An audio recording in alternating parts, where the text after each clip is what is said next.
Hello friends, I Anish welcome you all on Coding in Detail YouTube channel. दोस्तों आज के इस video में हम लोग पढ़ेंगे कि HTML के अंदर क्लास एट्रीब्यूट क्या होता है। तो चलिए शुरू करते हैं। फ्रेंड्स, जो क्लास एट्रीब्यूट होता है वो एक बहुत ही ज़्यादा इम्पॉर्टेंट एट्रीब्यूट होता है, ठीक है, जिसकी मदद से हम लोग HTML एलिमेंट्स को स्टाइलिंग करते हैं, ठीक है। अब वो हम लोग कैसे करते हैं वो मैं आप लोगों को इस ट्यूटोरियल में अच्छे से बता दूंगा। The HTML class attribute used to specify a class for an HTML element। तो इसके जो क्लास एट्रीब्यूट होता है फ्रेंड्स, वो किसी भी HTML एलिमेंट को क्लास स्पेसिफाई करने के काम में आता है। अब इसका क्या मतलब है वो मैं समझाने के लिए आ जाता हूँ एडिटर के अंदर।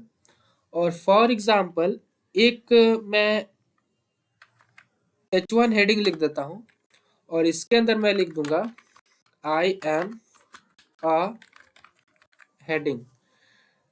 ब्राउजर के अंदर आऊंगा और पेज को जैसे ही रिफ्रेश करूंगा तो आप देख सकते हैं आई एम अ हेडिंग यहाँ पर शो हो चुका है। वापस एडिटर के अंदर आऊंगा और इस H1 टैग के ओपनिंग टैग के अंदर मैं क्या करूंगा, एक एट्रीब्यूट लिख दूंगा क्लास, ठीक है फ्रेंड्स। और इसको कुछ भी वैल्यू दे दूंगा। फॉर एग्जाम्पल आप कुछ भी नेम दे सकते हो। मैं क्या करता हूँ, मैं इसको नेम दे रहा हूँ 1, ठीक है। आप लोग अपने हिसाब से कुछ भी जो मन में आए वो दे सकते हो, ठीक है। तो मैंने अभी क्या किया, इस H1 हेडिंग को मैंने एक क्लास स्पेसिफाई कर दिया, ठीक है। यहाँ पर भी मैंने यही बताया है कि the HTML class attribute used to specify a class used to specify a class for an HTML element। तो आप यहाँ पर देख सकते हैं कि जो क्लास एट्रीब्यूट होता है उसके हेल्प से मैंने एक क्लास जो है ना स्पेसिफाई कर दिया है। अब इससे होगा क्या, मेन चीज हमें यही समझना है कि इससे होगा क्या। तो इससे होगा ये फ्रेंड्स कि फॉर एग्जांपल मान लीजिए आप इस हेडिंग का ना हेडिंग को स्टाइल देना चाह रहे हैं, ठीक है। तो आप इसको जो है इस क्लास एट्रीब्यूट के हेल्प से स्टाइलिंग दे सकते हैं। उसके लिए मैं क्या करूंगा, हेड टैग के अंदर आ जाऊंगा और यहाँ पर स्टाइल टैग लगा दूंगा और इसके अंदर इस हेडिंग को टारगेट करने के लिए मैं क्या करूंगा, सेलेक्टर लिख दूंगा 1, ठीक है फ्रेंड्स। लेकिन फ्रेंड्स इतने से काम नहीं होगा, इस 1 के पहले आपको एक डॉट लगाना पड़ेगा, ठीक है। ठीक है फ्रेंड्स, तब क्या होगा कि ये जो है ना इस हेडिंग को जो है टारगेट कर लेगा, ठीक है। तो सिंपली मैंने क्या किया कि ये जो 1 है वो मैंने यहाँ पर लिख दिया, ठीक है। उसके बाद इसके पहले जो है मैंने यहाँ पर डॉट लगा दिया, ठीक है। इससे क्या होगा कि ये जो हेडिंग है ना वो सेलेक्ट हो जाएगा। अब इसके अंदर मैं जो भी स्टाइल देना चाह रहा हूँ, for example background colour coral, ठीक है। ब्राउजर के अंदर जाऊंगा और पेज को जैसे ही रिफ्रेश करूंगा तो आप लोग देख सकते हैं कि इसके बैकग्राउंड कलर में, इसका जो बैकग्राउंड कलर है वो कोरल आ चुका है। आई होप फ्रेंड्स आप लोग अच्छे से समझ गए होंगे कि क्लास एट्रीब्यूट क्या होता है। क्लास एट्रीब्यूट के हेल्प से हम लोग किसी भी HTML एलिमेंट को जो है ना स्टाइल दे सकते हैं, ठीक है। अब फ्रेंड्स आप लोग ये बोलेंगे कि इसको हम लोग H1 डायरेक्ट जो है ना एज अ सेलेक्टर H1 लिख कर भी तो हम लोग स्टाइल दे सकते थे ना। बिल्कुल दे सकते हैं फ्रेंड्स। फॉर एग्जाम्पल मैं यहाँ पर क्या करूँगा, अगर 1 को हटा के मैं H1 लिख दूंगा अगर, और फिर ब्राउजर के अंदर जाऊंगा और पेज को रिफ्रेश करूंगा तो आप लोग देख सकते हैं कि अभी भी ये जो बैकग्राउंड कलर है वो अप्लाई हो रहा है, ठीक है। तो फिर इस क्लास का क्या मतलब है, इस क्लास को यूज करने की क्या जरूरत है, तो वो मैं आप लोगों को बता देता हूँ। इसको मैं फिलहाल हटा देता हूँ अभी के लिए। और एक और हेडिंग, फॉर एग्जांपल मैं इस बार मैं पैराग्राफ लिख देता हूँ, ठीक है, और इसके अंदर मैं लिख देता हूँ I am a paragraph.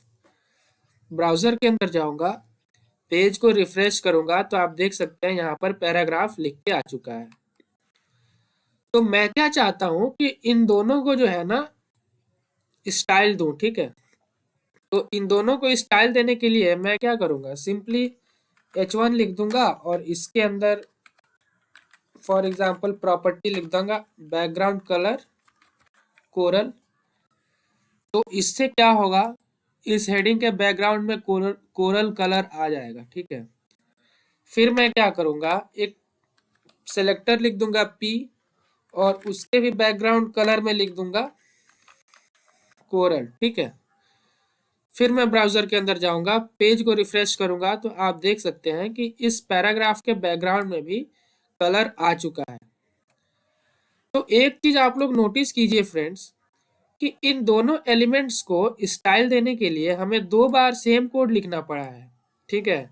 H1 के अंदर और पैराग्राफ के अंदर हमें एक ही कोड को बार बार लिखना पड़ा है, that is background colour coral, ठीक है फ्रेंड्स। तो अगर आप चाहते हैं कि आपको ये कोड 2 बार ना लिखना पड़े, एक ही बार लिखने से आपका काम हो जाए, तो सिंपली आप क्या करेंगे, इसको तो पहले हटा दीजिए आप, और इस पैराग्राफ के अंदर ओपनिंग टैग के अंदर आप क्या कीजिए, इसको भी आप क्लास दे दीजिए और इसके अंदर भी आप जो नेम लिखेंगे ना वो ये 1 ही लिखिएगा, ठीक है। दोनों को जो है ना सेम नेम देना पड़ेगा आपको, ठीक है। H1 हेडिंग को हमने क्लास नेम दिया है 1, ठीक है। H1 हेडिंग को हमने दिया है क्लास 1 और पैराग्राफ को भी हम लोग क्लास 1 ही देंगे, ठीक है। उसके बाद जब आप स्टाइल टैग के अंदर डॉट लिखकर इस 1 को लिखेंगे तो क्या करेगा ये, कि इस H1 हेडिंग को और पैराग्राफ को दोनों को ही सेलेक्ट कर लेगा, ठीक है। अब इसके अंदर आप जो भी CSS लिखेंगे वो हेडिंग और पैराग्राफ दोनों के ऊपर अप्लाई हो जाएगा। फॉर एग्जांपल मैं यहाँ पर अगर लिख दूं बैकग्राउंड कलर कोरल, तो ये जो प्रॉपर्टी है ना फ्रेंड्स, ये जो प्रॉपर्टी है वो इन दोनों के ऊपर अप्लाई होगा, ठीक है। तो आई होप आप लोग अच्छे से समझ पा रहे होंगे फ्रेंड्स। आप देख सकते हैं मैं पेज को रिफ्रेश कर रहा हूँ, तो ये जो बैकग्राउंड कलर कोरल है वो हेडिंग और पैराग्राफ दोनों के लिए अप्लाई हो रहा है, ठीक है फ्रेंड्स। आई होप आप लोग अच्छे से समझ गए होंगे। दूसरा है फ्रेंड्स हमारा multiple HTML elements can share the same class, ठीक है friends. Multiple HTML elements can share the same class, इसका क्या मतलब है, इसका मतलब ये है फ्रेंड्स कि एक से ज्यादा HTML एलिमेंट्स को आप सेम क्लास नेम दे सकते हो, ठीक है। जैसे कि आप देख सकते हैं कि इस H1 के लिए हमने क्लास नेम दिया है 1, ठीक है, और इस पैराग्राफ को भी हमने क्लास नेम दे दिया है 1, ठीक है। ऐसे ही आप जितने मर्जी चाहे HTML एलिमेंट्स को सेम क्लास नेम दे सकते हो। फॉर एग्जांपल अगर एक और मैं इस बार H2 लिख देता हूं और इसके अंदर मैं लिख दूंगा आई एम हेडिंग ऑल्सो, ठीक है।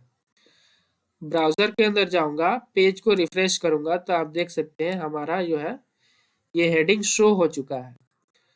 तो अगर मैं चाहूं तो इसको भी सेम क्लास दे दूंगा, ठीक है, दे सकता हूं क्लास और इसके अंदर मैं लिख दूंगा 1। तो इससे क्या होगा कि इसके ऊपर भी जो है ना बैकग्राउंड कलर कोरल जो है अप्लाई होने लगेगा, ठीक है। तो आई होप आप लोग अच्छे से समझ पा रहे होंगे कि आप लोग सेम क्लास नेम को है ना, सेम क्लास जो है वो एक से ज्यादा एलिमेंट को दे सकते हैं, ठीक है friends. The class attribute is often used to point to a class name in a style sheet. आप यहाँ पर देख सकते हैं फ्रेंड्स, ये है क्लास नेम, ठीक है, और इसको हमने किसी एक स्पेसिफिक, एक या एक से ज्यादा स्पेसिफिक HTML एलिमेंट को टारगेट करने के लिए यानी कि पॉइंट करने के लिए हमने इसको कुछ इस तरह से यूज किया है। सिलेक्टर के लिए मैंने क्या लिखा है, क्लास का नेम लिख दिया है और उसके पहले डॉट लगाना पड़ता है। ठीक है फ्रेंड्स, इससे क्या होगा कि जिस भी एलिमेंट का जो है ना क्लास नेम 1 रहेगा उसके ऊपर ये वाली स्टाइल जो है अप्लाई हो जाएगी। ठीक है friends, it can also be used by a JavaScript to access and manipulate elements with the specific class name. Friends, जैसा कि आप देख सकते हैं कि हमने यहाँ पर क्या किया है कि किसी भी एक एलिमेंट को हमने क्या किया है, क्लास दे दिया है। ठीक है, और इस क्लास का हमने यूज किया है इस एलिमेंट को टारगेट करने के लिए। ठीक है, ताकि हम उसको स्टाइल दे पाए। ठीक वैसे ही आप लोग जावास्क्रिप्ट में भी क्लास का यूज कर सकते हैं, जिससे कि आप उस एलिमेंट को जो है ना मैनिपुलेट कर पाए, उसके ऊपर जो है ना कुछ एक्शन क्रिएट कर सकते हैं। ठीक है, the class attribute can be used on any HTML element. Friends, HTML elements, HTML के अंदर जितने भी HTML टैग्स होते हैं उन सारे टैग्स के ऊपर आप क्लास एट्रीब्यूट का यूज कर सकते हैं। ठीक है फ्रेंड्स, मतलब ऐसा कोई एलिमेंट नहीं है जिसके ऊपर आप इस एट्रीब्यूट का यूज नहीं कर सकते। HTML के सारे एलिमेंट्स के ऊपर आप क्लास एट्रीब्यूट का यूज आसानी से कर पाएंगे। The class name is case sensitive. अब ये एक इम्पॉर्टेंट चीज है फ्रेंड, जो आप लोगों को समझ में आनी चाहिए। केस सेंसिटिव का क्या मतलब होता है फ्रेंड्स? केस सेंसिटिव का मतलब होता है, जैसे फॉर एग्जांपल मैंने यहाँ पर लिखा है 1। ठीक है, मैंने यहाँ पर लिखा है 1, तो इसके अंदर आप नोटिस करेंगे ना तो तीनों का तीनों जो लेटर है ONE स्मॉल केस में है। ठीक है, अगर मैं यहाँ पर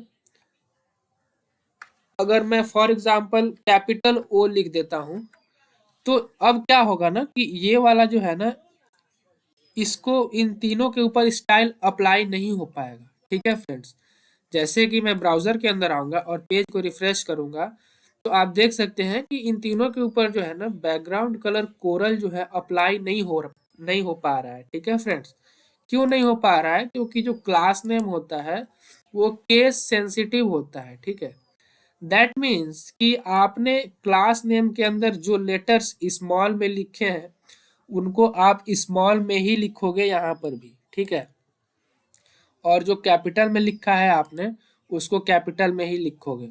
ठीक है, तो हमने इन तीनों के अंदर क्या किया है, तीनों का तीनों जो लेटर है ONE तीनों को हमने स्मॉल केस में लिखा है, तो यहाँ पर भी हमें स्मॉल केस में ही लिखना पड़ेगा। मैं यहाँ से पर स्मॉल O लिख दूंगा, तो अब क्या होगा कि ये जो तीनों एलिमेंट्स हैं तीनों को ये टारगेट कर लेगा। ब्राउजर के अंदर जाऊंगा, पेज को रिफ्रेश करूंगा तो आप देख सकते हैं कि जो स्टाइल है वो अप्लाई हो पा रहा है। ठीक है, तो आई होप फ्रेंड्स आप लोग अच्छे से समझ गए होंगे कि क्लास एट्रीब्यूट क्या होता है। क्लास एट्रीब्यूट जो होता है फ्रेंड्स वो किसी भी एक HTML एलिमेंट, एक या एक से ज़्यादा HTML एलिमेंट को स्टाइल देने के लिए या जावा स्क्रिप्ट के हेल्प से उस HTML को मैनिपुलेट करने के लिए काम आता है। ठीक है फ्रेंड्स, तो मिलते हैं अगले वीडियो में। Thank you.